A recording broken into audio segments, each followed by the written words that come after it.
नमस्कार, बहुत स्वागत है आपका। आप देख रहे हैं इंडिया टीवी। मैं हूं आपके साथ प्रिया सिंह सोमवंशी और वक्त हो चला है राजधर्म का। राजधर्म में आज बात होगी महाकुंभ के महापापियों की। प्रयागराज में दिव्य भव्य महाकुंभ चल रहा है। महाकुंभ का 40वां दिन है और अब तक 58 करोड़ से ज्यादा सनातनी त्रिवेणी में डुबकी लगा चुके हैं। लेकिन कुछ अधर्मियों ने महापाप किया है, वैसा महापाप जिसके लिए माफी नहीं दी जा सकती है।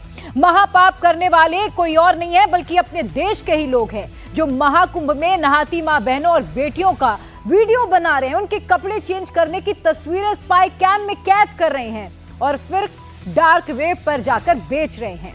ये बातें हम खुद नहीं कह रहे हैं बल्कि ये बातें पुलिस ने बताई हैं। और ऐसा करने वाले सिर्फ यूपी में ही नहीं है बल्कि इसका महाराष्ट्र और गुजरात कनेक्शन भी सामने आया है। क्या है डार्क वेब, कैसे महापापियों ने डर्टी गेम को बेचकर पैसे कमाने की कोशिश की है, वो भी मैं आपको विस्तार से बताऊंगी। प्रयागराज पुलिस ने ऐसे 17 सोशल मीडिया अकाउंट्स जारी किए हैं जिस पर महाकुंभ के महापाप के वीडियो को अपलोड किया गया और इसी में से कुछ ऐसे भी हैं जिन्होंने डार्क वेब पर वीडियो को बेच दिया। उसके बारे में भी मैं आपको जानकारी दूंगी। आपके टीवी स्क्रीन पर जो तस्वीरें इस वक्त नजर आ रही हैं, ये उन यूट्यूबर्स के चैनल का स्क्रीनशॉट है जिन पर प्रयागराज पुलिस ने मुकदमा दर्ज किया है। इन तस्वीरों को हमने ब्लर कर दिया है क्योंकि ये हमारे और आपके देखने के लायक नहीं है। ये वीडियो बनाने वाले किसी और देश के नहीं हैं बल्कि सब लोग यहीं के हैं, अपने देश के ही हैं। कुछ ने ज्यादा व्यूज पाने के चक्कर में प्रोफाइल पिक पर किसी महिला की तस्वीर लगा रखी है, तो किसी ने कोई और नाम से यूट्यूब चैनल खोल दिया है। और हद तो तब हो जाती है जब ये लोग लिखते हैं कि त्रिवेणी में महिलाओं को स्नान करते हुए देखिए। अब इन यूट्यूबर्स पर शिकंजा कसना शुरू हो चुका है। सोशल मीडिया प्लेटफॉर्म पर कुछ चीजें वायरल की उस पर लगातार हमारी निगरानी है। हम लोगों ने कुछ FIR भी दर्ज किए हैं और हम लोगों को आइडेंटिफाई कर रहे हैं, कार्रवाई भी कर रहे हैं। सर अब तक कितनी FIR? नहीं, हम लोगों ने जो इस तरह के हैं उसमें 3 FIR की हैं और कुल मिला के भ्रामक समाचार फैलाने के संबंध में लगभग 50 से अधिक FIR दर्ज है। यूपी पुलिस महाकुंभ के महापापियों की तलाश कर रही है। अब लेकिन ऐसे में सवाल ये उठता है कि इन अधर्मियों ने आखिर महापाप कैसे किया। दरअसल महाकुंभ में अब तक 58.5 करोड़ से ज्यादा सनातनी डुबकी लगा चुके हैं, जिसमें बड़ी संख्या में माताएं, बहनें और बेटियां भी शामिल हैं। ये महापापी इन माताओं, बहनों और बेटियों के नहाने का वीडियो बना रहे हैं, उनके कपड़े चेंज करने की तस्वीरें उतार रहे हैं, स्पाई कैम लगाते हैं, मोबाइल से चोरी छिपे वीडियो शूट कर लेते हैं और फिर सोशल मीडिया और डार्क वेब के जरिए इन वीडियोस को बेचकर पैसे कमाने की कोशिश करते हैं। देखिए, सोशल मीडिया पे ये शिकायत मिली थी कि स्नान करने आने वाली महिलाओं की निजता का उल्लंघन करते हुए कुछ वीडियोस अपलोड किए गए, कुछ इंस्टाग्राम प्रोफाइल से, टेलीग्राम चैनल्स पे, फेसबुक प्रोफाइल पे। उन शिकायतों का संज्ञान लेते हुए तत्परता से FIR पंजीकृत कराई गई है और अलग से टीम्स लगाई गई हैं जो ऐसे प्रोफाइल्स को चिन्हित कर रहे हैं और उनकी अरेस्टिंग सुनिश्चित कराई जाएगी। This is a serious offence. ये गंभीर एक प्रकरण है। अगर इस तरीके से किसी की निजता का उल्लंघन करते हुए और ऐसे वीडियोस अपलोड किए जाते हैं तो इसमें FIRs कराई गई हैं। आगे भी FIR कराई जाएंगी जो इस तरीके के कृत्यों में संलिप्त होंगे। अभी तक टोटल 103 सोशल मीडिया हैंडल्स के विरुद्ध कार्रवाई की गई है। 13 FIR हम लोगों ने पंजीकृत किए हैं। महाकुंभ के महापापियों ने न सिर्फ महिलाओं के नहाने और कपड़े चेंज करने के वीडियोस बनाए बल्कि उन्हें डार्क वेब पर बेच भी दिया। इसके बदले में महापापी 500 रुपए से लेकर 2000 रुपए तक वसूल रहे हैं। इस बात का खुलासा यूपी पुलिस के FIR में हुआ है, जिसमें यूपी पुलिस ने यह दावा किया है कि एक टेलीग्राम चैनल CCTV ने इन वीडियोस के बदले में लोगों से करीब 2000 रुपए मांगे। लोगों को महिलाओं और लड़कियों के वीडियो को टीजर की तरह दिखाया गया ताकि ज्यादा से ज्यादा लोग वीडियो को सब्सक्राइब कर सकें। अब पुलिस इन महापापियों की तलाश में जुटी हुई है। आज इसी तरीके की परछाई और साथ में बैकलॉग डेटा के तौर पर सर्विलांस के पूरे इलेक्ट्रॉनिक एविडेंसेस इकट्ठा वो करने में लगे हैं। इसीलिए इंस्टाग्राम के मेन हेडक्वार्टर और सोशल मीडिया प्लेटफॉर्म्स के अलग अलग हेडक्वार्टर से उन्होंने डिटेल मांगी है। वजह यह है कि अभी तक 13 एफआईआर दर्ज की गई है। 103 सोशल मीडिया की अलग अलग आईडीज़ को इस समय उसकी डिटेलिंग की जा रही है, आईपी एड्रेस वेरीफाई किया जा रहा है। वीपीएन के ज़रिए ये देखा जा रहा है कि उसे जल्द से जल्द डिकोड किया जा सके, ताकि ये पता लगाया जा सके आखिर कौन थे ये लोग जो पूरे सिंडिकेट के तौर पर महिलाओं के स्नान करते हुए वीडियोस को अपलोड कर कर उसे बेचने की इस साजिश में लगे हुए थे और महाकुंभ में ये महापाप कर रहे थे। इसीलिए अब संगम ही नहीं बल्कि उसके आसपास के सभी एरियाज़ में यहाँ पर चाहे पैरामिलिट्री फोर्सेस के जवान हो या यूपी पुलिस के जवान हो, मचानों के ऊपर जो ऑफिशियल्स हैं वो मौजूद हैं, सीनियर ऑफिशियल्स ऑन ग्राउंड हैं और किसी को भी यहाँ पर वीडियो बनाने के लिए अनुमति नहीं दे रहे हैं। खास तौर पे जो चेंजिंग रूम है या फिर संगम के आसपास के किनारे में यहाँ पर बहुत ज़्यादा भीड़ है और आज भी अनुमान ये लगाया गया है कि करीबन 1 करोड़ से ज़्यादा लोग यहाँ पर स्नान करेंगे। लेकिन ऐसे में इस सभी श्रद्धालुओं के बीच में उन दरिंदों को ढूंढना बेहद ज़रूरी है जो ये काम कर रहे हैं, वीडियोस बनाकर सोशल मीडिया प्लेटफॉर्म पर जो स्नान करती हुई महिलाएं हैं उनके वीडियो को बेचने की इस साजिश में लगे हैं। इसीलिए अब चाहे यूपी पुलिस हो, अहमदाबाद पुलिस, उसके अलावा मुंबई क्राइम ब्रांच, सभी जॉइंटली इसे इन्वेस्टिगेट कर रहे हैं। महाकुंभ में महिलाओं के डर्टी पिक्चर बनाने वाले जिन सोशल मीडिया अकाउंट्स के खिलाफ यूपी पुलिस ने एक्शन लिया है उनमें 3 फेसबुक पेज भी शामिल हैं, जिसके नाम है गर्ल्स लाइव वीडियो, देसी भाभी जी और रुपोला रोज। अब यूपी पुलिस ने मेटा हेडक्वार्टर से इन फेसबुक पेज चलाने वालों की डिटेल मांगी है। साथ ही महाकुंभ में घाटों पर सख्ती भी बढ़ा दी गई है। सुरक्षा कर्मी चारों तरफ नजर बनाए हुए हैं ताकि कोई भी चोरी से वीडियो ना बना पाए। इसके लिए लगातार लोगों से माइक के जरिए अपील भी की जा रही है।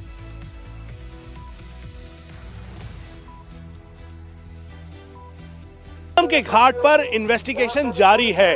यूपी पुलिस इस समय अनाउंसमेंट के जरिए वीडियो को मैप करने की कोशिश कर रही है, इसीलिए अनाउंसमेंट की जा रही है। खुद एडिशनल एसपी यहाँ पर मौके पर मौजूद हैं, ग्राउंड पर मौजूद हैं, साथ में यूपी पुलिस और सीआरपीएफ के जवानों की तैनाती है और इस पूरे एरिया को मैप किया जा रहा है ताकि जल्द से जल्द उन अपराधियों का पता लगाया जा सके और अगर ऐसे में कोई भी संदिग्ध गतिविधि दिखाई देती है तो उसके बारे में जो हायर ऑप्स हैं यानी सीनियर ऑफिशियल्स हैं उनको जानकारी दें और तुरंत कार्रवाई की जाए। लेकिन अभी भी इस बात की जांच की जा रही है कि ये वीडियो आखिरकार किसने बनाया और क्या उनके जो सिंडिकेट के लोग हैं अभी भी यहाँ पर मौजूद हैं या नहीं। अब इन सबके बीच सवाल यह है कि इसका खुलासा आखिर कैसे हुआ। दरअसल इसके तार यूपी से लेकर गुजरात तक और गुजरात से लेकर महाराष्ट्र तक जुड़े थे। अहमदाबाद पुलिस की क्राइम ब्रांच की टीम लेबर रूम के सीसीटीवी लीक वीडियो की जांच कर रही थी और इसी दौरान उसमें प्रयागराज महाकुंभ के महिलाओं के वीडियोस को इंटरनेशनल मार्केट में बेचे जाने का खुलासा हुआ, जिसमें प्रयागराज के एक यूट्यूबर ने महाकुंभ में स्नान करती महिलाओं के वीडियो बनाए, यूट्यूब चैनल्स पर अपलोड कर दिए और जांच के दौरान महिलाओं के आपत्तिजनक फुटेज मिले हैं जो कि प्रयागराज के चंद्र प्रकाश फूलचंद नाम के शख्स के यूट्यूब चैनल पर अपलोड किए गए हैं। अहमदाबाद क्राइम ब्रांच ने इस मामले में 3 आरोपियों को गिरफ्तार कर लिया है। एक गिरफ्तारी प्रयागराज से भी हुई है जबकि 2 आरोपियों को महाराष्ट्र से अरेस्ट किया गया है। अहमदाबाद क्राइम ब्रांच ने महाराष्ट्र के लातूर से प्रज्वल तेली और सांगली से ब्रज राजेंद्र पाटिल को अरेस्ट किया है। वहीं चंद्र प्रकाश फूलचंद को प्रयागराज से अरेस्ट किया है। ये तीनों यूट्यूब और टेलीग्राम चैनलों पर महाकुंभ में स्नान करती महिलाओं के वीडियोस को बेच रहे थे और इसके एवज में मोटी रकम वसूल रहे थे। पायल इंस्टीट्यूट जो मैटरनिटी हॉस्पिटल है राजकोट का, ये एस्टेब्लिश होता है कि ये वहाँ का है, क्योंकि पीछे से कोई गुजराती टाइप ऐसा कुछ दिख रहा था। तो फिर हमने राजकोट पुलिस को संपर्क किया, तो जैसे ही हमने इसके डिटेल एनालिसिस शुरू की, फिर हमें कुछ एक टेलीग्राम ग्रुप्स मिले जहाँ पे ये वीडियोस अवेलेबल थे और एक यूट्यूब के चैनल था, उस पर भी ये वीडियो अपलोड हुआ था। तो उसका जब हमने एनालाइज किया तो ये पता चला कि ये जो टेलीग्राम चैनल जो चलवा रहा है वो बेसिकली ग्रुप में लिख रहा है कि और वीडियोस चाहिए तो पैसे दीजिए, इतना पैसा लगेगा, ऐसा सब कर रहा है। और यूट्यूब पे भी अलग अलग वीडियोस जो है वो पहले भी पोस्ट हो चुके हैं। तो उसके बेसिस पे हमने जब एनालाइज किया तो पता चला कि ये जो एक यूट्यूब चैनल है वो प्रयागराज से ऑपरेट हो रहा था और जिस चैनल की चर्चा हो रही थी, हाँ यूट्यूब के चैनल के, और 2 जो टेलीग्राम ग्रुप्स थे वो महाराष्ट्र से ऑपरेट हो रहे थे, क्योंकि जो पैसा जा रहा था वो महाराष्ट्र के अलग अलग अकाउंट्स में जा रहा था। और आप तो जानते हैं प्रयागराज में इस टाइम कुंभ भी है, तो हमें ये आशंका थी कि हो सकता है कि कोई आरोपी कुंभ घूमने ना गया हो। फिर उसके बाकी घर की डिटेल्स वगैरह आसपास निकाली। अहमदाबाद क्राइम ब्रांच की जांच में कई और भी बड़े खुलासे हुए हैं। क्राइम ब्रांच की जांच में ये पता चला है कि प्रयागराज का चंद्र प्रकाश फूलचंद खुद वीडियो बनाता है और अपने चैनल पर अपलोड करके ऑनलाइन बेचता था। आरोपी के टेलीग्राम चैनल पर 100 से ज्यादा सब्सक्राइबर्स हैं। महाराष्ट्र का प्रज्वल तेली मुख्य आरोपी है और तीनों आरोपियों ने 8 माह में लाखों रुपए कमाए हैं। पुलिस जांच में यह भी पता चला है कि आरोपी इन वीडियोस के बदले को 800 से लेकर 2000 रुपए में बेच रहे थे। शुरुआती जांच से यह भी पता चला है कि अस्पतालों के आईपी एड्रेस रोमानिया और अटलांटा से हैक किए गए थे। कल रात से हमने ये ऑपरेशन शुरू किया तो 3 आरोपी हमें मिले। एक हमने सांगली से लिया है, एक लातूर से जो लिया है वो मेन है। जो लातूर से लिया है वो प्रज्वल तेली करके है। मतलब वो ये सारे जो वीडियोस हैं इनकी सेलिंग में इन्वॉल्व है। वो बेसिकली क्या करता था कि जो उसके मोबाइल का, जब हमें उसको लिया तो उसके मोबाइल से हमें ये जानने को मिला कि वो वर्चुअल नंबर से फॉरेनर, एक रोमानिया और एक अटलांटा के हैकर से टच में था टेलीग्राम के थ्रू। और हमें आशंका है कि उन दोनों के थ्रू वो अलग अलग सिस्टम्स को हैक कराता था। उसके पास सिर्फ हॉस्पिटल्स के नहीं और भी जो मॉल्स हैं, पब्लिक प्लेसेस के सीसीटीवीज इंडिसेंट जो कह सकते हैं वो हैं। और वो depending upon quality of video और डिमांड, जैसे कि ये जो वीडियो था ये 2000 रुपीज़ में वो सेल कर रहा था, और जो बाकी है किसी में 800, 1200 ऐसा उसने किया।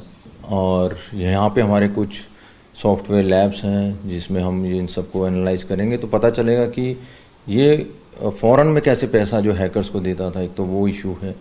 इसके अलावा इसके पास और कितने कितने सीसीटीवीज़ हैं और कितने कितने हॉस्पिटल्स का एक्सेस है इसके पास, कैसे ये हॉस्पिटल्स को आइडेंटिफाई करता था, कैसे उसको जीरो इन करता था, वो सारे इश्यूज। महाकुंभ में महापापियों की करतूत से सनातियों में खासा गुस्सा है। महाकुंभ में स्नान करने पहुंच रहे लोग इन पापियों को कड़ी से कड़ी सजा देने की मांग कर रहे हैं।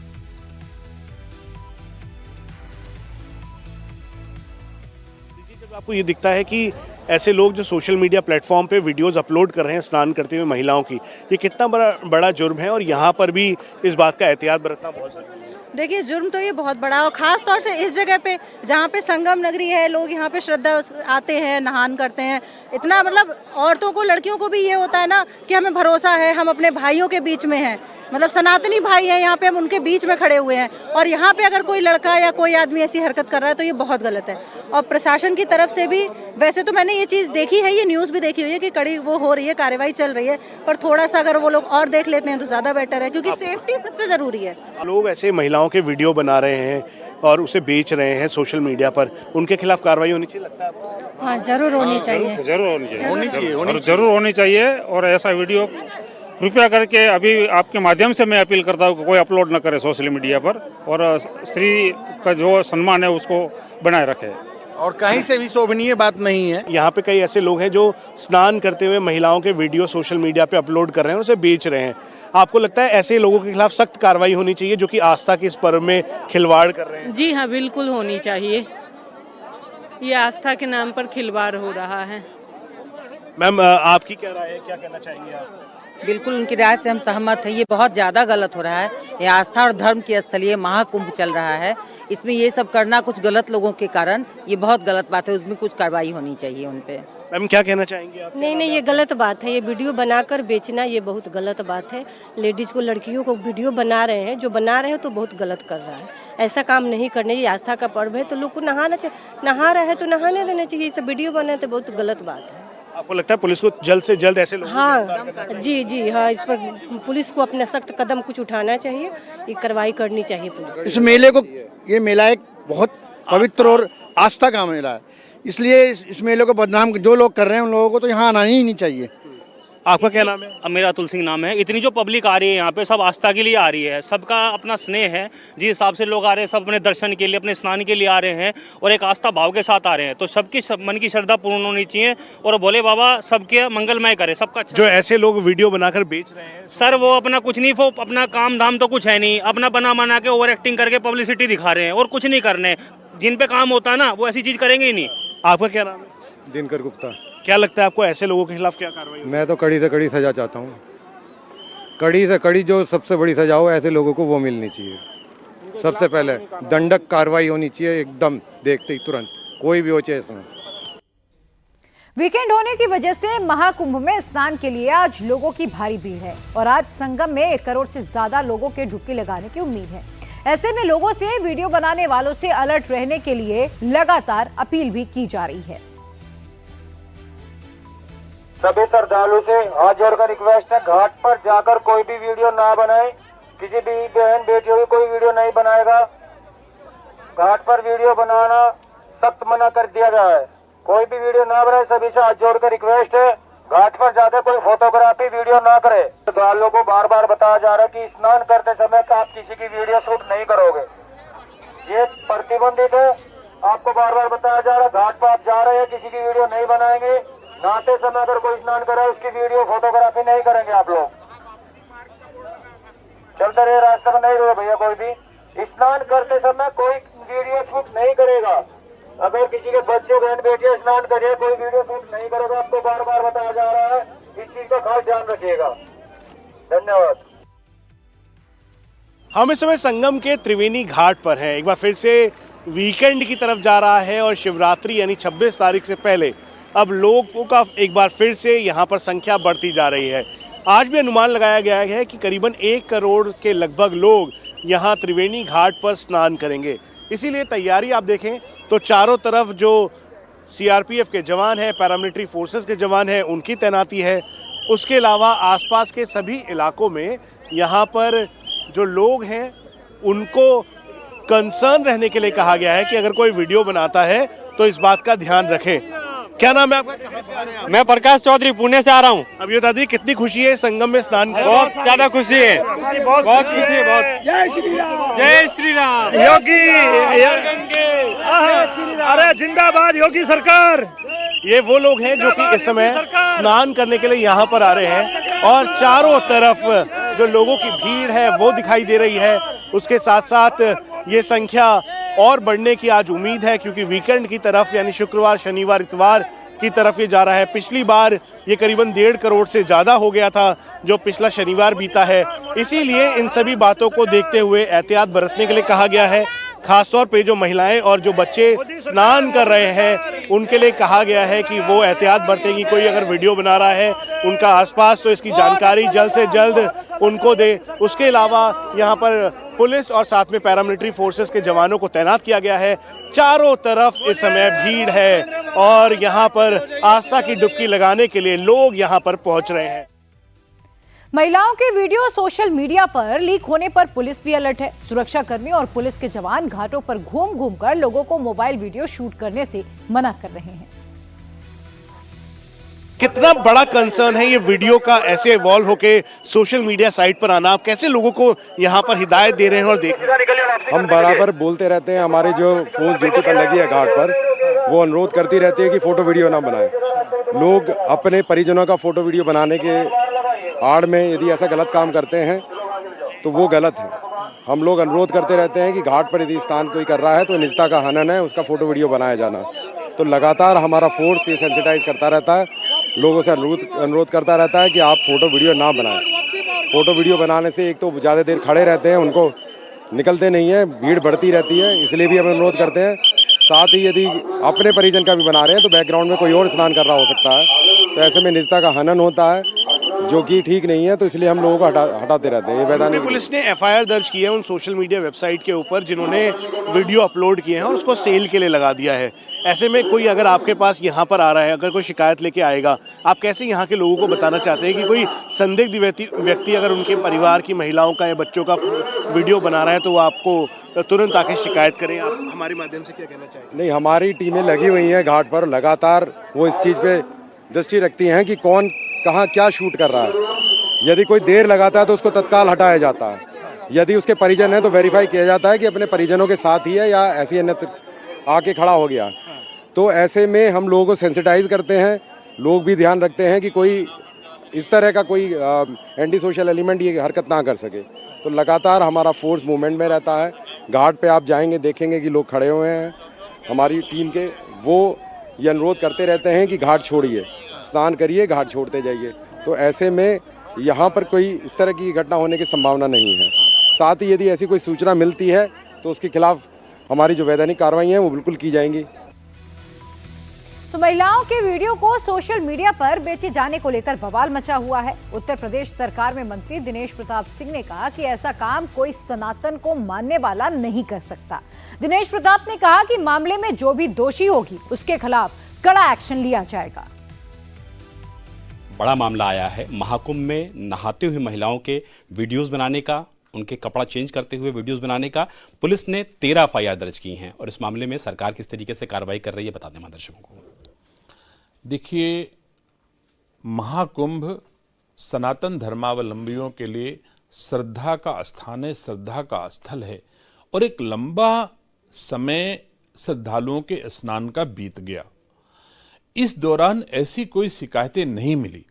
जब लोगों को ऐसा लगने लगा कि 56 करोड़ लोगों का समागम बिना किसी विघ्न के निकला जा रहा है, तो संभव है कुछ लोग राजनीतिक साजिश कर रहे हो और उनके खिलाफ हमारी सरकार निरोधात्मक कार्रवाई कर रही है, मुकदमा लिखा जा रहा है और उनके खिलाफ जितनी कड़ी कार्रवाई हो सकती है की जाएगी, लेकिन श्रद्धा के साथ कोई खिलवाड़ नहीं करने दिया जाएगा।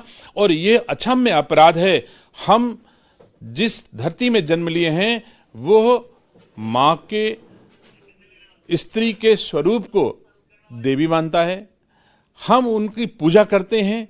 तो मैं नहीं समझता कि कोई सनातन धर्म में विश्वास रखने वाला, मानने वाला व्यक्ति ऐसा पाप कर सकता है। निश्चित ही कोई विधर्मी का इसके बीच में हाथ होगा। सर, हैरानी की बात यह भी है कि 2000 रुपए से 4000 रुपए तक की मांग की जा रही है। कहा जा रहा है कि अनएडिटेड वीडियो आपको प्रोवाइड किए जाएंगे। तो हो सकता है, हम इससे इनकार नहीं कर सकते हैं। अपराध अगर हुआ है उस पर कार्रवाई न हो तो निसंदेह जनता को अविश्वास होना चाहिए। लेकिन मैं समझता हूं उत्तर प्रदेश के यशस्वी मुख्यमंत्री जी के नेतृत्व में चलने वाली सरकार किसी को भी किसी भी प्रकार का रंच मात्र अपराध करने की छूट नहीं देगी, उसके खिलाफ कठोर कार्रवाई की जाएगी। तो महाकुंभ में महापाप करने वालों के खिलाफ योगी आदित्यनाथ की पुलिस का एक्शन शुरू हो चुका है। तो वहीं दिल्ली में कुर्सी संभालते ही नई मुख्यमंत्री रेखा गुप्ता ताबड़तोड़ फैसले कर रही हैं, अपने मंत्रियों के साथ मीटिंग कर रही हैं। फुल एक्शन मोड में इस वक्त रेखा गुप्ता नजर आ रही हैं। आज रेखा गुप्ता का सीएम के तौर पर दूसरा ही दिन है, लेकिन दिल्ली की तस्वीर और दिल्ली वालों की तकदीर कैसे बदलने वाली है इसका टीजर मिल गया है। थोड़ी देर पहले सीएम रेखा गुप्ता ने सचिवालय में पीडब्ल्यूडी और जल बोर्ड के सीनियर अफसरों के साथ मीटिंग की है। मीटिंग में पीडब्ल्यूडी मंत्री प्रवेश वर्मा मौजूद रहे। बताया जा रहा है कि मीटिंग में दिल्ली की खराब सड़क और पानी को लेकर चर्चा की गई है। रेखा गुप्ता आज सुबह अपने दफ्तर पहुंची तो बड़ा एक्शन लिया। नई सीएम ने पूर्व सीएम आतिशी और उनके मंत्रियों के पर्सनल स्टाफ को हटा दिया। इसके साथ ही आतिशी सरकार के दौरान जिन अधिकारियों कर्मचारियों को दूसरी जगह नियुक्त कर दिया गया था, उन्हें तुरंत अपने पुराने विभाग में तैनाती का आदेश भी जारी कर दिया गया है। रेखा गुप्ता ताबड़तोड़ एक्शन मोड में फिलहाल नजर आ रही हैं। कल रेखा गुप्ता ने शपथ ली और शाम को कैबिनेट मीटिंग भी कर ली। पहली कैबिनेट मीटिंग में क्या फैसला लिया, अब वो मैं आपको बताती हूँ। रेखा सरकार ने पहली ही कैबिनेट मीटिंग में दिल्ली वालों को बड़ी राहत देते हुए आयुष्मान योजना लागू की। साथ ही 24 फरवरी से शुरू होने वाले विधानसभा सत्र में कैग रिपोर्ट्स पेश करने की भी मंजूरी दे दी गई है। दिल्ली में बीजेपी सरकार बन गई है, तो अब आम आदमी पार्टी हर मुद्दे पर रेखा सरकार को घेरने की कोशिश में लगी है। महिला समृद्धि योजना को बीजेपी ने चुनाव में बड़ा मुद्दा बनाया था और अब इसी स्कीम को लेकर आज पूर्व मुख्यमंत्री आतिशी ने रेखा सरकार से सवाल किए। मोदी जी की गारंटी होती तो पहली कैबिनेट की बैठक में 2500 रुपए महिलाओं को देने की स्कीम पारित होती। अगर जेपी नड्डा जी की बात सच्ची होती तो कल शाम 7 बजे हुई पहली कैबिनेट की बैठक में महिला समृद्धि योजना, हर महिला को 2,500 रुपए प्रति माह देने की योजना पहली कैबिनेट में पास होती। लेकिन रेखा गुप्ता जी ने मुख्यमंत्री बनते पहले ही दिन प्रधानमंत्री नरेंद्र मोदी जी को झूठा साबित कर दिया। बीजेपी की जीत का जो स्ट्राइक रेट है उसके हाई होने की सबसे बड़ी वजह है चुनावी गारंटियों पर एक्शन। दिल्ली के लिए बीजेपी ने जो वादे किए हैं उन पर काम शुरू हो चुका है। यमुना की सफाई सबसे बड़ा मुद्दा रहा और बीजेपी ने चुनाव के दौरान इसे एक बड़ा मुद्दा बनाते हुए बुनाया था। ग्राउंड पर यमुना की सफाई का काम शुरू हो गया है। सीएम खुद लगातार यमुना की सफाई का अपडेट ले रही हैं। कल यमुना आरती में भी शामिल हुई। बीजेपी दिल्ली में आयुष्मान योजना लॉन्च करने का वादा भी करती थी और पहली ही कैबिनेट मीटिंग में इसे लागू भी कर दिया गया है। 14 कैग रिपोर्ट्स को लेकर भी कल कैबिनेट बैठक में मंजूरी मिली, जिन्हें विधानसभा सत्र के दौरान सदन में पेश किया जाएगा। दिल्ली में नए सरकार ने सोमवार से विधानसभा सत्र भी बुला लिया है। 24 फरवरी से शुरू होने वाला सत्र 27 फरवरी तक चलेगा। पहले दिन प्रोटेम स्पीकर चुने गए नए सदस्यों को शपथ दिलाएंगे और साथ ही स्पीकर और डिप्टी स्पीकर का चुनाव होगा। 25 फरवरी को कैबिनेट के फैसले के मुताबिक कैग रिपोर्ट सदन में रखी जाएंगी। सबसे पहले प्रोटेम जो स्पीकर हैं वो अपॉइंट होंगे एलजी द्वारा, उनकी ओथ होगी एलजी हाउस में। उसके बाद वो चेयर करेंगे हाउस को और सभी मेंबर 70 के 70 मेंबर जो हैं वो ओथ लेंगे दिल्ली विधानसभा के सदन में, हाउस के अंदर। और उसके बाद स्पीकर को चुना जाएगा और फिर डिप्टी स्पीकर को चुना जाएगा और फिर उसके बाद जो पहला एजेंडा है वो सीएजी की रिपोर्ट जो है, क्योंकि वो स्पीकर के ऑफिस में प्राप्त हो चुकी है, तो वो सीएजी की रिपोर्ट टेबल करने का एजेंडा जो है वो सबसे पहले स्पीकर और डिप्टी स्पीकर के चुनाव के बाद जब कार्रवाई शुरू होगी तो सबसे पहली कार्रवाई सीएजी की रिपोर्ट टेबल होगी और उसके बाद उस पर बातचीत होगी। आज दिल्ली की नई सीएम रेखा गुप्ता ने राष्ट्रपति और उपराष्ट्रपति से शिष्टाचार मुलाकात की। राष्ट्रपति और उपराष्ट्रपति के सोशल मीडिया हैंडल्स की तरफ से मुलाकात की तस्वीरें भी शेयर की गई हैं। ये उन्हीं मुलाकात की तस्वीरें हैं जो इस वक्त आप देख रहे हैं। रेखा गुप्ता की टीम ने भी जिम्मेदारी संभाल ली है। दिल्ली के नए हेल्थ मिनिस्टर पंकज सिंह दिल्ली के हेल्थ सिस्टम को बदलने की तैयारी करने लगे। प्लानिंग भी शुरू हो गई। पंकज सिंह ने यह साफ कर दिया है कि मोहल्ला क्लिनिक के नाम पर आम आदमी पार्टी की सरकार के दौरान करप्शन का पूरा पर्दाफाश किया जाएगा। दिल्ली में नई सरकार में मंत्रियों ने भी अपनी जिम्मेदारी संभाल ली है। डॉक्टर पंकज सिंह जी हमारे साथ मौजूद है। हेल्थ और ट्रांसपोर्ट मिनिस्ट्री का काम डॉक्टर पंकज सिंह संभालेंगे। सबसे पहले तो आपको बहुत बहुत बधाई नई जिम्मेदारी मिलने पर। Thank you ji, thank you so much. कल से कुछ सोचा होगा क्योंकि अहम जिम्मेदारी आपको मिली है, ट्रांसपोर्ट का मामला भी हो या फिर स्वास्थ्य मंत्री के तौर पर भी। किस तरह की चीज़ें आप कल से सोच पाए हैं, क्या करने जा रहे हैं दिल्ली वालों के लिए? देखिए, पहले तो मैं अपने पार्टी के शीर्ष नेतृत्व को दिल की गहराइयों से धन्यवाद दूंगा, क्योंकि हेल्थ डिपार्टमेंट हमेशा मेरा एक एम रहा है, सपना रहा है कि इसके लिए मैं कुछ बेटर सुविधा, बेटर दिल्ली की जनता के लिए करने का मेरी चाहत रही है, जो मुझे डिपार्टमेंट मिला है। मेरी स्वर्गीय माता श्री का आशीर्वाद से हेल्थ डिपार्टमेंट के ऊपर बहुत काम करना है। पिछले 11 वर्षों में सिर्फ ऐड लगे हैं, काम कुछ नहीं हुआ है। हमें उसके ऊपर उसको बेटर सुविधा देने के लिए जो मोहल्ला क्लिनिक के नाम पे इन्होंने दिल्ली की जनता को बेवकूफ़ बनाया, जो रेंटल अपने लोगों को सिर्फ किराया के लिए मोहल्ला क्लिनिक बना दिया और वहाँ पे कुछ काम नहीं होता है, उसकी भी इंक्वायरी करनी है। बहुत सी चीज़ें हैं जिसके ऊपर हेल्थ डिपार्टमेंट में काम करना है। हमारे डॉक्टर, मैं डॉक्टर डिपार्टमेंट से आता हूँ, हमारे डॉक्टर बहुत अच्छे हैं, वो बहुत काम करना चाहते हैं, दिल्ली की सेवा करना चाहते हैं, बट उनको वो सुविधा मिलेगी तो काम कर पाएंगे ना। तो वो मैं सारे डॉक्टरों को अपील करता हूँ कि मेरा साथ दें। दिल्ली गवर्नमेंट के डॉक्टरों को अपील करता हूँ, मैं आपका भाई हूँ, आपका साथी हूँ। हम मिल के दिल्ली की जनता को बेटर सुविधा देंगे, इसकी मैं गारंटी देता हूँ। जो भी पुराने करप्शंस मिलेंगे उसके ऊपर इंक्वायरी होगी, जांच होगा, निष्पक्ष जांच होगा और उसे मोहल्ला क्लिनिक को लेकर तो बीजेपी लगातार सवाल करती रही है। पिछले 5 सालों में भी हमने देखा कि ऐसी जगहों पर मोहल्ला क्लिनिक चलाए जा रहे हैं जो हमारी पार्टी के लोगों के घर थे और ये तमाम जो बातें हैं, तो इस तरफ भी आपका ध्यान जाएगा? मैंने अभी पहले ही बोला ना जी, मैंने अभी आपसे पहले ही बोला कि मोहल्ला क्लिनिक के नाम पे जो सिर्फ मोहल्ला लोग को सिर्फ रेंटल दिया जा रहा है, गवर्नमेंट का पैसा जो खराब जहाँ किया जा रहा है उस पर जाँच होगा, बिल्कुल जाँच होगा, रिकवरी भी करवाएंगे।